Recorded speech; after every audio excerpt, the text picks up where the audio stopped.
Bonjour à vous, j'espère que vous allez très bien et que vous êtes bien réveillés en ce nouveau jour que le Seigneur nous accorde. Je suis très content de nous retrouver encore ce matin et j'espère que vous êtes déjà prêts pour que nous puissions avancer dans la lecture de la parole de Dieu. Aujourd'hui, nous verrons un nouveau chapitre, le chapitre 15, et j'ai l'assurance que Dieu nous parlera encore ce matin. Alors, prenez vos Bibles, là où vous êtes, et nous allons commencer. Seigneur, nous te disons merci. Merci pour ce nouveau jour, merci pour ce moment. Nous te rendons grâce, nous te disons merci. Seigneur, nous sommes attablés, disposés encore ce matin pour entendre ta parole, pour lire ta parole et méditer sur elle. Enseigne-nous, accorde-nous la sagesse et la compréhension du chapitre que nous allons lire aujourd'hui, au nom puissant de Jésus. Et nous disons tous Amen.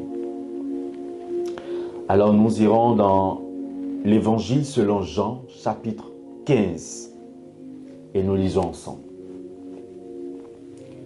Je suis le vrai cep, et mon Père est le vigneron. Tout sarment qui est en moi et qui ne porte pas de fruits, il le retranche. Et tout sarment qui porte du fruit, il l'émonde, afin qu'il porte encore plus de fruits. Déjà vous êtes purs à cause de la parole que je vous ai annoncée. Demeurez en moi, et je demeurerai en vous. Comme le sarment ne peut de lui-même porter du fruit, s'il ne demeure attaché au cep,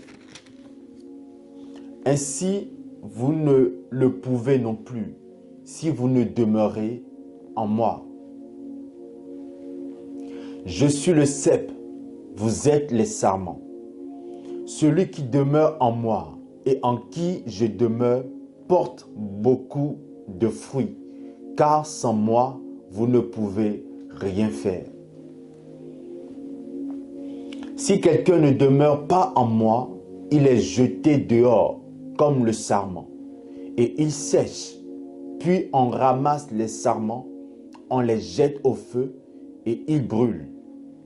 Si vous demeurez en moi, et que mes paroles demeurent en vous, demandez ce que vous voudrez, et cela vous sera accordé. Si vous portez beaucoup de fruits, c'est ainsi que mon Père sera glorifié et que vous serez mes disciples. Comme le Père m'a aimé, je vous ai aussi aimé. Demeurez dans mon amour. Si vous gardez mes commandements, vous demeurerez dans mon amour, de même que j'ai gardé les commandements de mon Père et que je demeure dans son amour. Je vous ai dit ces choses afin que ma joie soit en vous et que votre joie soit parfaite. C'est ici mon commandement. Aimez-vous les uns les autres comme je vous ai aimé. Il n'y a pas de plus grand amour que de donner sa vie pour ses amis. Vous êtes mes amis si vous faites ce que je vous commande. Je ne vous appelle plus serviteur, parce que le serviteur ne sait pas ce que fait son maître, mais je vous ai appelé ami, parce que je vous ai fait connaître tout ce que j'ai appris de mon Père.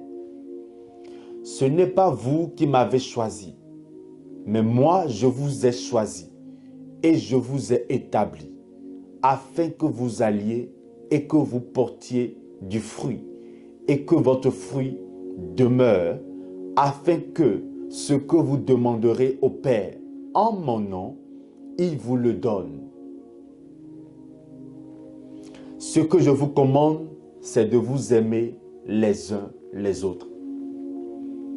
Si le monde vous hait, sachez qu'il m'a haï avant vous. Si vous étiez du monde, le monde aimerait ce qui est à lui. Mais parce que vous n'êtes pas du monde et que je vous ai choisi du milieu du monde, à cause de cela, le monde vous hait. Souvenez-vous de la parole que je vous ai dite. Le serviteur n'est pas plus grand que son maître. S'ils m'ont persécuté, ils vous persécuteront aussi. S'ils ont gardé ma parole, ils garderont aussi la vôtre. Mais ils vous feront toutes ces choses à cause de mon nom, parce qu'ils ne connaissent pas celui qui m'a envoyé. Si je n'étais pas venu et que je ne leur eusse point parlé, ils n'auraient pas de péché. Mais maintenant, ils n'ont aucune excuse de leur péché. Celui qui me hait est aussi mon Père. Si je n'avais pas fait parmi eux des œuvres que nul autre n'a faites, ils n'auraient pas de péché. Mais maintenant, ils les ont vus et ils ont haï et moi et mon Père. Mais cela est arrivé afin que s'accomplisse la parole qui est écrite dans leur loi. Ils m'ont haï sans cause. Avant-dernier verset.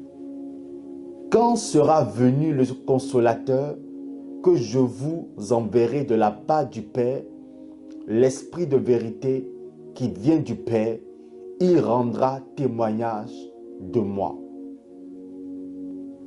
Dernier verset. Et vous aussi, vous rendrez témoignage parce que vous êtes avec moi dès le commencement. Que Dieu bénisse sa parole. Nous bénissons le Seigneur pour ce nouveau chapitre, qui est un chapitre très profond. Laissez-moi en commentaire, s'il vous plaît, le verset ou les versets qui vous ont le plus touché. Moi, l'un des versets qui m'a touché, c'est le verset 5, qui dit « Je suis le cep, vous êtes les sarments. Celui qui demeure en moi et en qui je demeure porte beaucoup de fruits, car sans moi, vous ne pouvez rien faire. Celui qui demeure en moi et en qui je demeure porte beaucoup de fruits. Celui qui demeure en Jésus et en qui Jésus demeure porte beaucoup de fruits. Alors, le fruit ou les fruits que nous portons dépend de celui en qui nous demeurons et de celui qui demeure en nous. Si le Seigneur Jésus est en toi et en moi, nous allons porter de fruits. Alors, toi qui m'écoutes ce matin, je te demande de demeurer en lui. Et comment demeurer en Jésus? Jésus est la parole faite chair.